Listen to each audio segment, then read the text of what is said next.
Ya, kalau tadi sebelumnya bahas infrastruktur, pada segmen ini saya akan bahas bersama narasumber soal APBN dan APBD.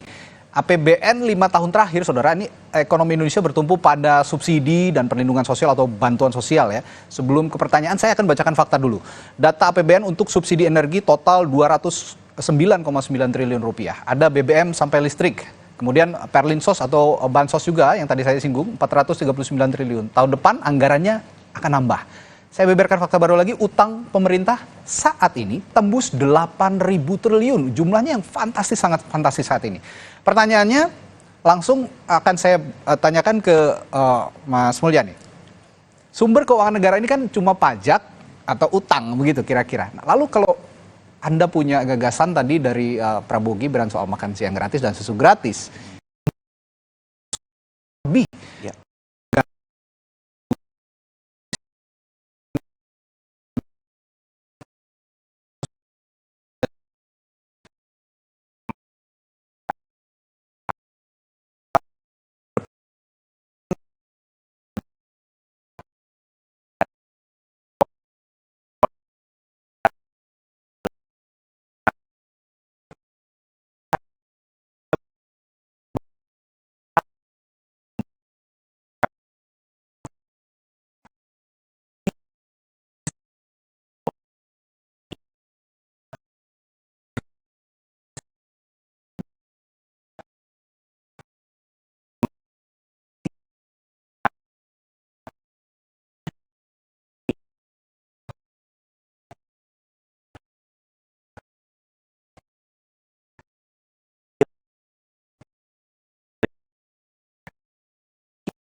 Bayar atas tersebut. Oke. Yang menjadi perhatian tadi adalah lagi-lagi adalah strategi eksekusi dari anggaran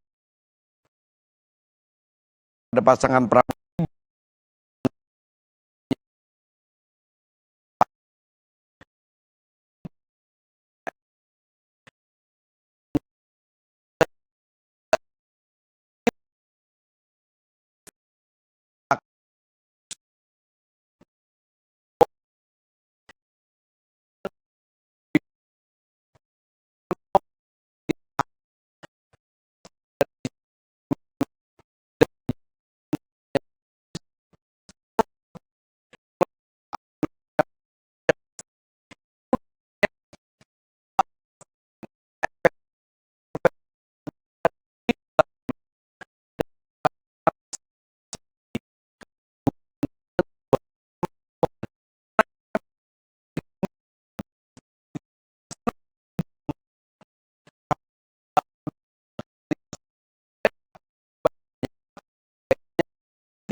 langkah-langkah mudah. Pandemi kemarin Kasih saja makan UMKM yang gerak. gratis, kasih kredit. Ya. Tidak, tapi kita harus melakukan sebuah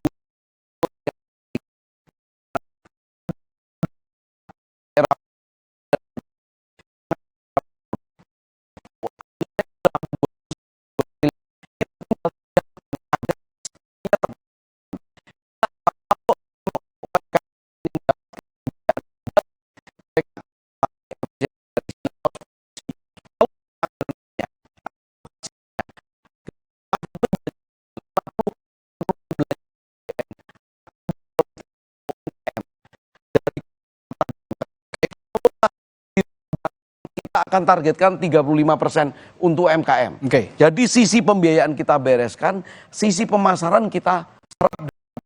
Lalu ditanya manajemen pengelolaan keuangan, peningkatan kualitas produk.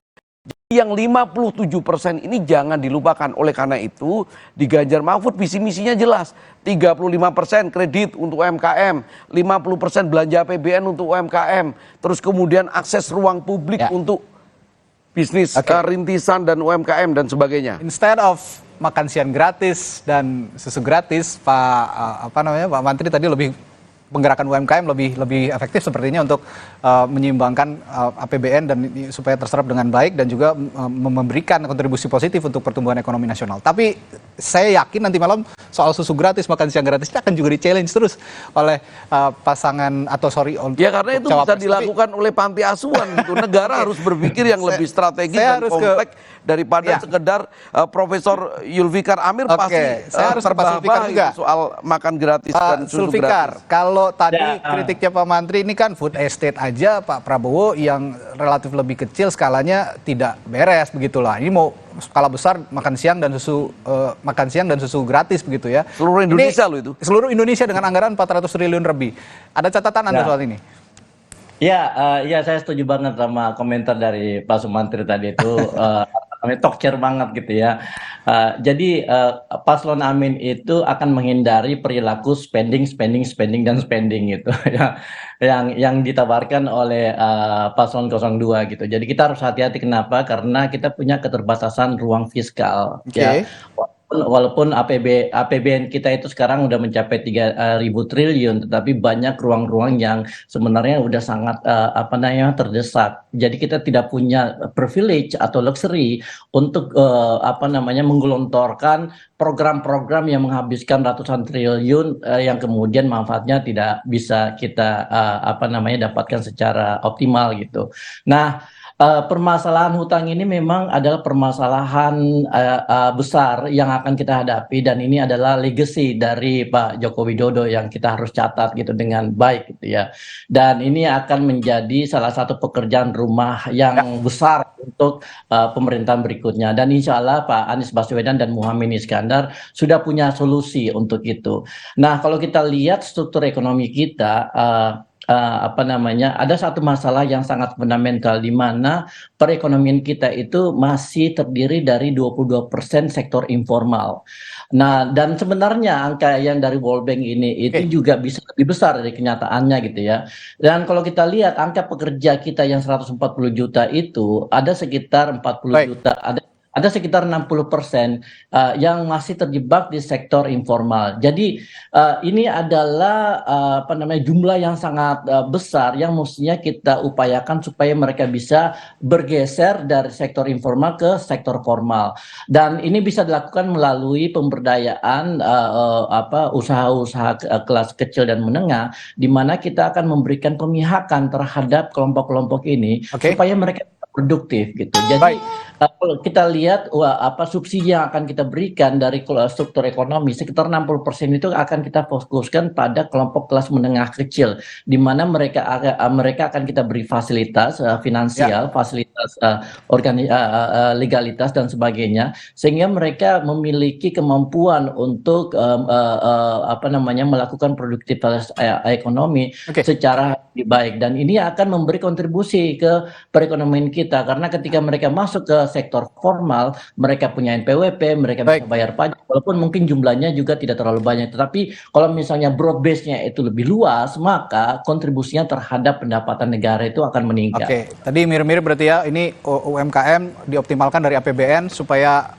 apa namanya juga bisa menggerakkan perekonomian nasional dari bawah begitu. Nah, saya sebenarnya Betul. punya satu pertanyaan lagi, tapi Boleh saya waktu kalau terbatas. masih soal makanan, 2 kalimat cepat saja. Oke, silakan. Iya, makan gratis itu energi, gizi dan nutrisi bagi anak-anak Oke. itu kita anggap sebagai investasi, sama Oke. seperti pendidikan gratis. Oke. Ya, gizi dan nutrisi bagi anak-anak kita juga harus kita pastikan. Yang kedua, soal UMKM yang akan menyediakan makanan-makanan ini Oke. siapa? Ya kan UMKM juga, ya kan Oke. ibu-ibu yang di sekitar sana, sekolah-sekolah juga Oke, gitu. itu make sense ya kalau memang begitu. Tapi kita nantikan praktiknya seperti apa. Saya punya pertanyaan lagi sebenarnya, penyakit APBN, APBD ini yang terserap jarang sekali on time gitu.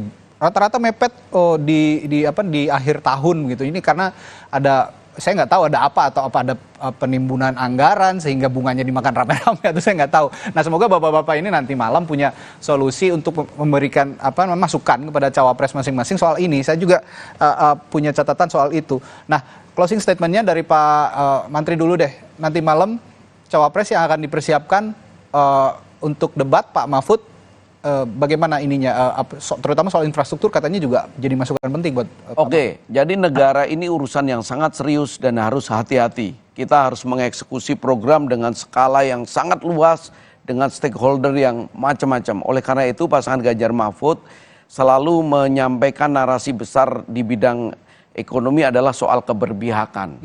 Kita ingin membangun ekonomi yang lebih merata, yang lebih inklusif. Lalu siapa aktor yang akan kita berikan afirmasi? Tadi saya sudah sebutkan adalah kelompok bisnis UMKM. Ya. Kita secara jelas dalam visi misi kita menyebut angka-angka yang akan kita target. Di samping angka-angka lainnya, penciptaan 17 juta lapangan kerja, pertumbuhan 7%, membangun 10 juta rumah layak huni, memberikan 35% alokasi kredit perbankan untuk UMKM, 50% belanja APBN untuk UMKM dan sebagainya. Ini adalah bagian dari strategi untuk melakukan pertumbuhan ekonomi yang bukan hanya berkualitas, tetapi juga merata. Bagaimana caranya? Adalah memilah atau mendistribusikan mesin-mesin pertumbuhan ekonomi tadi bukan hanya kepada pemain-pemain besar, tetapi juga merata secara geografis, merata secara pelaku. Siapa pelaku terbesarnya? Adalah UMKM. Mereka mampu menyerap 97% tenaga kerja kita itu diserap oleh UMKM. Jadi jangan ini kita kesampingkan. Oke. Kira-kira itu ya Oke. closing statement dari saya. Pak Mulyamri, silakan. Ya, pembangunan ekonomi termasuk di dalamnya melalui infrastruktur itu adalah investasi. Oke. Dan investasi bagi bangsa kita agar bisa keluar dari jebakan negara berpendapatan menengah, ini harus dilakukan dari sekarang dengan push yang besar. Jadi infrastruktur adalah investasi, lalu kemudian infrastruktur sosial seperti sekolah, termasuk juga infrastruktur melalui pemastian gizi bagi anak-anak, bagi ibu hamil dan lain-lain. Itu semua adalah investasi kita menuju negara maju ke depan. Bahwa sekarang ada keterbatasan anggaran, ada ruang-ruang fiskal yang terbatas. Kita harus berpikir out of the box. Kita jangan berpikir, oh kita nggak bisa ngerjakan A, harusnya ngerjakan B. Kami dari Paslon 2, Prabowo dan Gibran, ini kita bilang kalau kita perlu mengerjakan A, kita perlu mengerjakan B, kita kerjakan dua-duanya. Ya, kita kembangkan kota-kota di seluruh Indonesia, kita kembangkan juga IKN sebagai pusat pertumbuhan baru bagi ekonomi baru, ekonomi hijau. Dan ini semua harus kita lakukan bersama-sama. Jadi nanti kita ayo bareng-bareng yang menang ya. kerjakan ini lagi sama-sama. Bareng-bareng. Nggak Oke. usah, jangan pikir, kita nggak bisa ngerjain A, uangnya hanya cukup untuk B. Oke. Susah. Baik, Pak Zulfikar, terakhir untuk Anda silakan closing statementnya. Jadi untuk paslon Anies Baswedan dan Muhaimin Iskandar, yang namanya pertumbuhan ekonomi itu bukan tujuan akhir, tetapi hanya cara untuk mencapai satu tujuan yang lebih fundamental, yaitu adil makmur untuk semua. Dan untuk mencapai itu, kita akan menerapkan prinsip-prinsip tata kelola di mana kita tidak akan terlalu ambisius untuk menerapkan menentukan target-target, tetapi harus realistis di mana kita akan melihat permasalahan yang ada di sumber daya fiskal kita. Di sisi lain, kita juga akan menerapkan prinsip-prinsip meritokratis dan rasional di dalam membuat kebijakan yang tepat untuk masyarakat. Dan ini akan menjadi semacam program atau paradigma baru di mana pemihakan terhadap kelompok sosial yang paling bawah adalah fondasi dari kita membangun pertumbuhan ekonomi untuk seluruh bangsa Indonesia. Baik, jadi bapak-bapak inilah yang pagi hari ini ada di sini, ini yang jadi penentu sukses atau tidaknya debat nanti malam, debat cawapres. Nah, dari sudah kelihatan statementnya masing-masing. Yang patut kita tunggu juga langsung bagaimana nanti cawapres bisa mengungkapkan ide dan gagasan di bidang ekonomi, terutama infrastruktur dan APBN yang sudah kita bahas pagi hari ini. Semoga bisa juga menuntun Anda pada pilihan yang terbaik untuk bangsa ini. Terima kasih Pak Sulfikar Amir, anggota Dewan Pakar Timnas Amin, lalu Mulia Amri, anggota Dewan Pakar TKN Prabowo Gibran, serta Pak Sumatri Suwarno dari Wakil Sekretaris TPN Ganjar Mahfud telah berbagi perspektif. Terima kasih Mas Mantri, Mas Muli, Mas Radi, thank you. Dan saudara, Sapa Indonesia Pagi masih akan kembali dengan informasi lainnya sesaat lagi, diantaranya yang satu ini. Ketua nonaktif KPK Firly Bahuri menyatakan mundur dari jabatannya dan meminta maaf atas kesalahannya. Tetaplah bersama kami hadirkan informasinya sesaat lagi.